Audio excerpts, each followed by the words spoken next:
ओम शांति।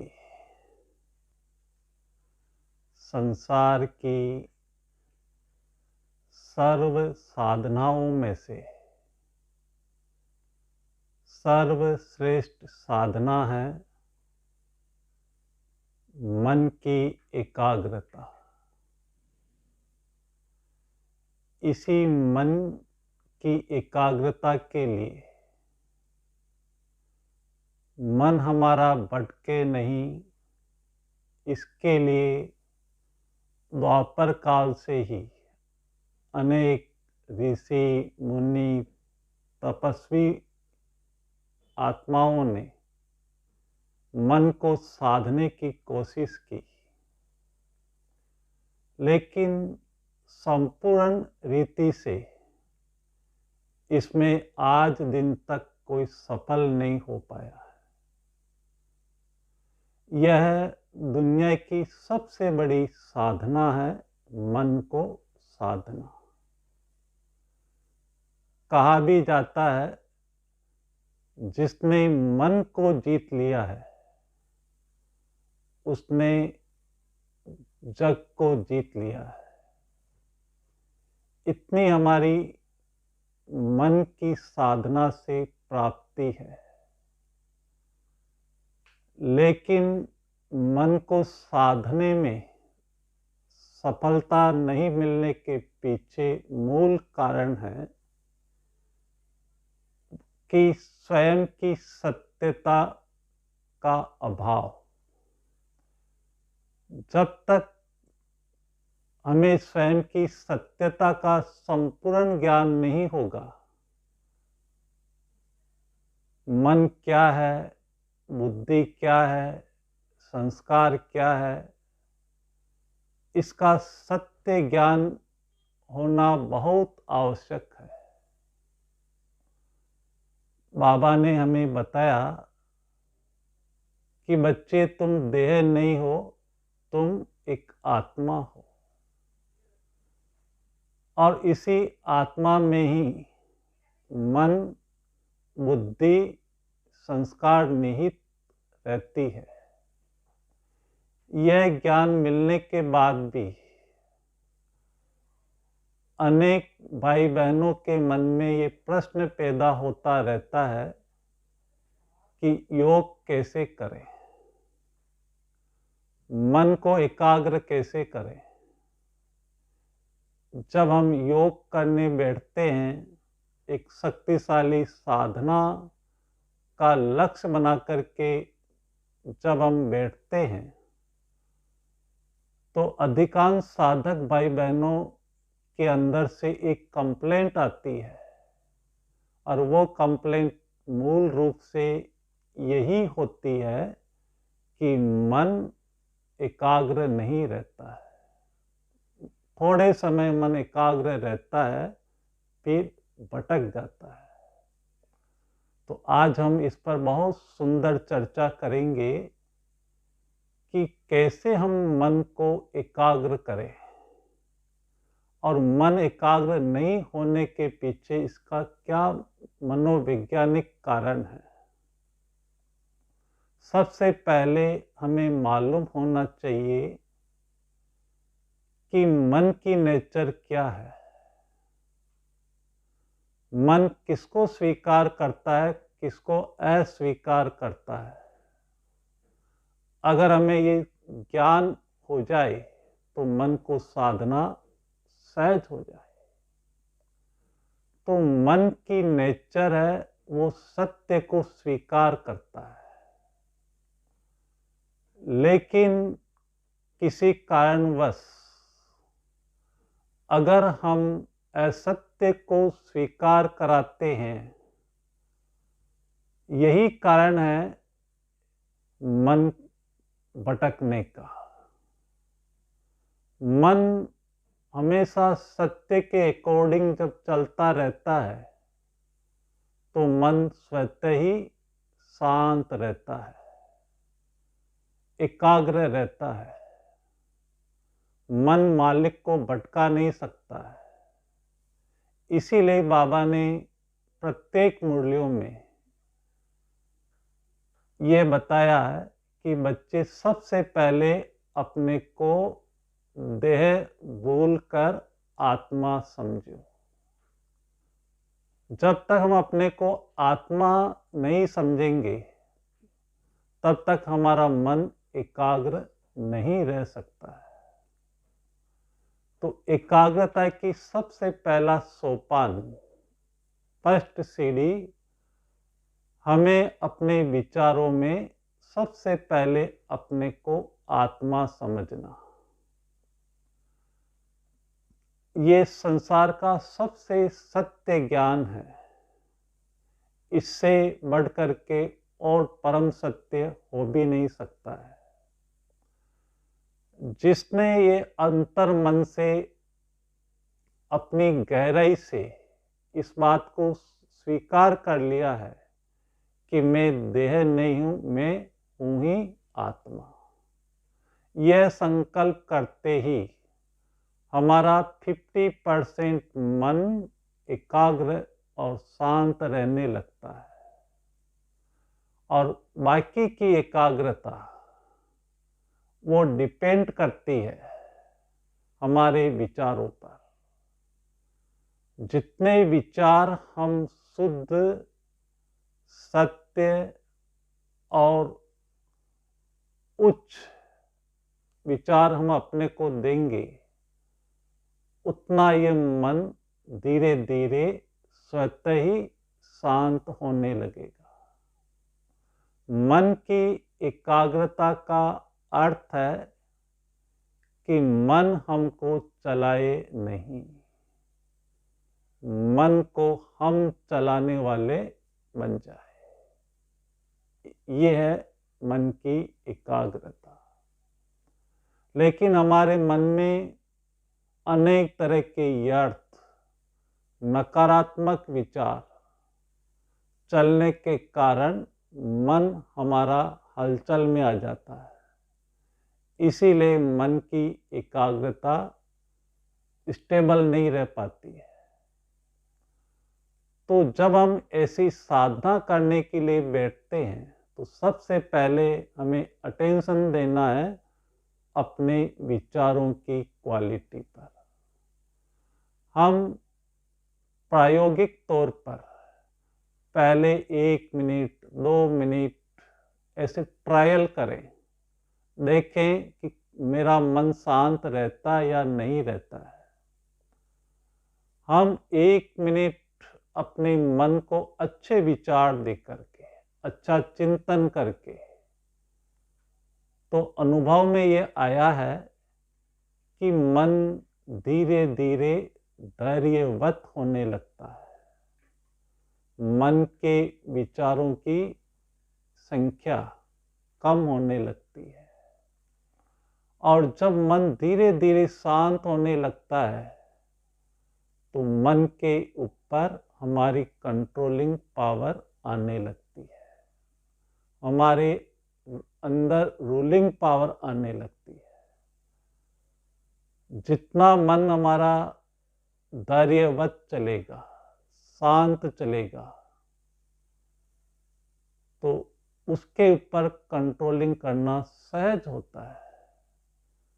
जैसे मान लीजिए हम रोड के ऊपर कोई बाइक से सफ़र कर रहे हैं और बाइक की स्पीड अगर स्लो है तो इंस्टेंटली कोई सामने से बैरियर आता है तो हम एट द मोमेंट बाइक को कंट्रोल कर सकते हैं। ऐसे ही मन के विचार जितने स्लो होंगे और जितनी संख्या में कम होंगे तो हम मन को कंट्रोल करना हमारे लिए सहज होगा। तो मन की एकाग्रता के लिए सबसे पहले हमें अटेंशन देना है कि जो हम प्रत्येक दिन बाबा के महावाक्य सुनते हैं उसके अकॉर्डिंग हम मन के अंदर शुभ चिंतन, शुभ संकल्प चलाते रहें। हमारे पास शुभ संकल्पों का बहुत खजाना चाहिए। इसके लिए बाबा ने हमें 1937 से ही अनेक बातें आत्मा के लिए, परमात्मा के लिए, सृष्टि नाटक के लिए टाइम टाइम पर अनेक रीति से बाबा ने हमें बताया है। तो उन सभी का ज्ञान जितना हमारी बुद्धि में भरपूर होगा, उतना ही हमारा मन शांत रहेगा। हमारे मन को प्रभावित करने वाली जो मूल बातें हैं, जो एकाग्रता में डिस्टरबेंस करती है, और वो मूल बात है कि क्या हम देखते हैं और क्या हम सुनते हैं। हमें लक्ष्य बनाना होगा कि जो चीज हमें देखने को काबिल नहीं है उसे हमें नहीं देखना है। जो चीज हमें सुनना नहीं है, जो हमारे काम की नहीं है, उसे हमें नहीं सुनना है। लेकिन कई जन्मों के संस्कार के कारण हमें यर्थ देखने की, यर्थ सुनने की आदत पड़ गई है, जिसके कारण हमारा मन यर्थ के वशीभूत हो जाता है। तो सबसे पहले हमें क्या देखना है, इस पर कई भाई बहनों का अटेंशन कम रहता है। कई बार साकार वाणियों में बाबा ने कई बार ऐसी बातें बताई, 5 बंदरों की बातें। Hear no evil, see no evil, think no evil, talk no evil. इस तरह से बाबा ने ये बातें इसलिए बताई कि अगर हम संसार को देखते हैं, सांसारिक बातों में इंटरेस्ट लेते हैं, तो ये चीजें हमारे मन के ऊपर गलत प्रभाव डालती है। देखना भी कैसा है, सुनना भी कैसा है, देखते हुए भी नहीं देखना, अर्थात उसमें रस नहीं लेना है। साक्षी होकर के देखना है, साक्षी होकर के बातों को सुनना है। अगर हम उसका रस लेते हैं, देखने का, सुनने का, तो ये सांसारिक बातें, ये भौतिक बातें, ये मन के अकॉर्डिंग मैच नहीं करती है। मन हमारा एक आध्यात्मिक शक्ति है, और सांसारिक बातें ये भौतिक बातें हैं। तो जब भौतिक चीजों को हम मन के अंदर डालते हैं, तो मन इंस्टेंटली चंचल हो जाता है। यही एक बहुत बड़ी हम गलती करते हैं, और ये गलती अधिकांश हम भाई बहन किस रूप में डालते हैं, हम बार बार देह अभिमान और देह भान के वशीभूत हो जाते हैं। इसी कारण ये मन हमारा तुरंत अशांत होने लगता है, मन के ऊपर हमारी कंट्रोलिंग पावर खत्म होने लगती है। तो मन की एकाग्रता का अर्थ है कि मन सबसे पहले एक सुंदर संकल्पों का निर्माण करे, और जितने सुंदर संकल्पों की हम रचना करेंगे, उतना मन के अंदर स्थिरता आएगी, पहली बात। सेकंड, मन की एकाग्रता के लिए स्थिरता के साथ मन लंबे टाइम तक स्थिर रहे एक ही संकल्प पर। जैसे हम संकल्प करते हैं कि मैं हूं ही परम धाम निवासी श्रेष्ठ आत्मा, ये संकल्प किया और बुद्धि इसके ऊपर टिक जाए, बुद्धि इसका अनुभव करने लगे। ये तभी संभव होगा जब हमारी मन के अंदर लंबे टाइम तक एक ही संकल्प के ऊपर स्थिरता हो। यह नहीं होने के कारण बुद्धि बार बार मन के संकल्प को परिवर्तन करने के कारण भटकती रहती है, इसीलिए हमारे अंदर वो अनुभव नहीं हो पाता है। तो मन और बुद्धि की एकाग्रता ये क्या है? मन जो संकल्प करता है, अगर मन हमारा लंबे काल तक एक संकल्प पर टिक जाए तो बुद्धि उसके ऊपर एकाग्र रहने लगती है। लेकिन हमारी बुद्धि दिव्य नहीं होने के कारण, बुद्धि पारस बुद्धि नहीं होने के कारण ये उसका रस नहीं ले पाती है। बाहरी चीज़ों का रस लेने के अभ्यासी होने के कारण बार बार बुद्धि संसार में सांसारिक बातों में भटकती रहती है। तो इसके लिए हमें सबसे पहले टारगेट बनाना होगा कि मुझे जो वर्तमान समय इतनी श्रेष्ठ प्राप्ति हुई है और उस श्रेष्ठ प्राप्तियों से मेरा जीवन कितना श्रेष्ठ बन रहा है और भविष्य मेरा 21 जन्म के लिए मुझे क्या क्या प्राप्तियां हो रही है। सबसे श्रेष्ठ बात कि मुझे अभी कौन मिला है जिसे सारा संसार ढूंढ रहा है, उसकी झलक पाने के लिए संसार लालायित है, लेकिन वही परमात्मा परम शक्ति हम बच्चों के सामने सदा ही हाजिर है। हम अधिकारी हैं। कुछ ऐसी नशे की बातें, कुछ ऐसे अच्छे चिंतन अगर हम बुद्धि को प्रत्येक दिन देते रहें तो हमारी बुद्धि डिवाइन बनने लगती है, बुद्धि में दिव्यता आने लगती है, बुद्धि की स्टेबिलिटी रहने लगती है। लेकिन इसी बुद्धि में जब हम किसी की अवगुण, किसी की कमियों को नोट करने लगते हैं तो यही बुद्धि पारस बुद्धि के बजाय ये अवगुण धारण करने वाली बुद्धि जब बन जाती है तो ऐसी बुद्धि परमात्मा के ऊपर टिक नहीं सकती है।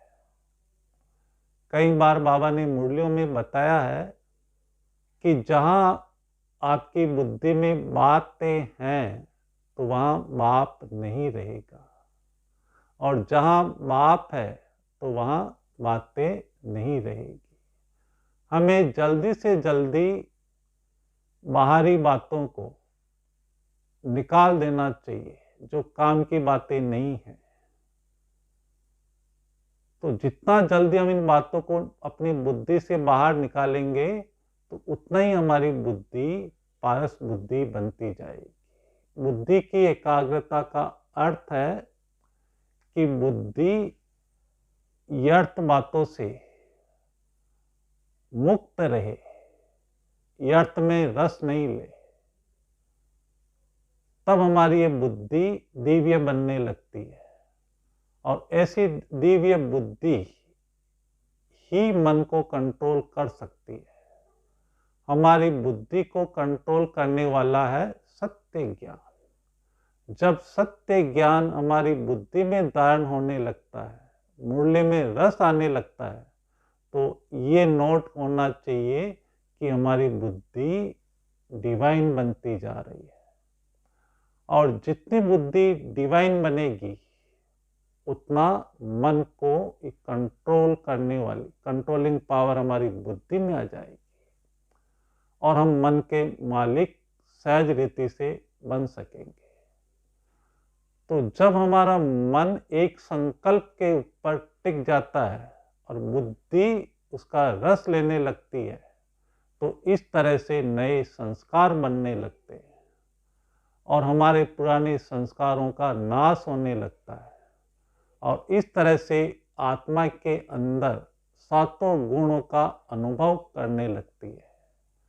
आत्मा सातों गुणों से युक्त ज्ञान के संस्कार, पवित्रता के संस्कार, शांति के संस्कार, खुशी के संस्कार, प्रेम के संस्कार, आनंद व शक्ति के संस्कार, इन संस्कारों में हमारी आत्मा मगन रहने लगती है। और जब हमारे अंदर सातों संस्कार, सातों गुण कहें, सातों गुण इमर्ज होने लगते हैं तो आत्मा सतो प्रधान बनने लगती है। यही आत्मा की हाईएस्ट डिग्री अनुभव में आने लगती है। और आत्मा सातों गुणों से युक्त हो जाती है तो आत्मा संपूर्ण प्योर निर्मल बन जाती है। और जब आत्मा निर्मल बन जाती, निर्मल का अर्थ है विचारों में सबके प्रति शुभ भावना, सबके प्रति कल्याण की भावना, सबके प्रति रहम की भावना। जितने हमारे विचारों में रहम की भावना होगी, श्रेष्ठ भावना होगी, उतना हमारा मन शांत रहने लगेगा। और यही शुभ भावना, श्रेष्ठ संकल्प हमारी मन की एकाग्रता में एक महत्वपूर्ण भूमिका प्रदान करती है। इस तरह से एक एकाग्र मन वाला योगी अपने मन को कंट्रोल करके अनेक शक्तियों का, अनेक सिद्धियों का स्वामी बन जाता है। और जिसने मन को कंट्रोल कर लिया वह प्रकृति और माया की हलचल को भी कंट्रोल कर सकती है। इतनी पावर उस आत्मा में आ जाती है। या ये कहें कि प्रकृति और माया के द्वारा प्रदत्त जो भी समस्याएं आती है जीवन में, उन समस्याओं का, विघ्नों का नाश करने वाली वो आत्मा बन जाती है। इस तरह से हम एकाग्रता के अभ्यास के द्वारा हम माया जीत, जगत जीत सहज रीति से बन सकते हैं। ओम शांति। तो चलें अभी सुंदर एकाग्रता का अभ्यास करने के लिए हम जब भी ऐसी साधना का अभ्यास करते हैं तो अटेंशन देना है। हम 1-2 मिनट अच्छा चिंतन कर लें जिससे हमारा मन तुरंत शांत रहने लगता है। फिर हम जो संकल्प हम करेंगे उस संकल्प का बुद्धि के द्वारा विजुअलाइजेशंस और उसके साथ ही उसका स्वरूप अनुभव करें। एक संकल्प का जितने लंबे टाइम तक, 1 मिनट, 1.5 मिनट, 2 मिनट, जितना हम इस अभ्यास को बढ़ाते जाएंगे हमारी मन की एकाग्रता बढ़ती जाएगी। तो चले हम बहुत सुंदर एकाग्रता के अभ्यास के लिए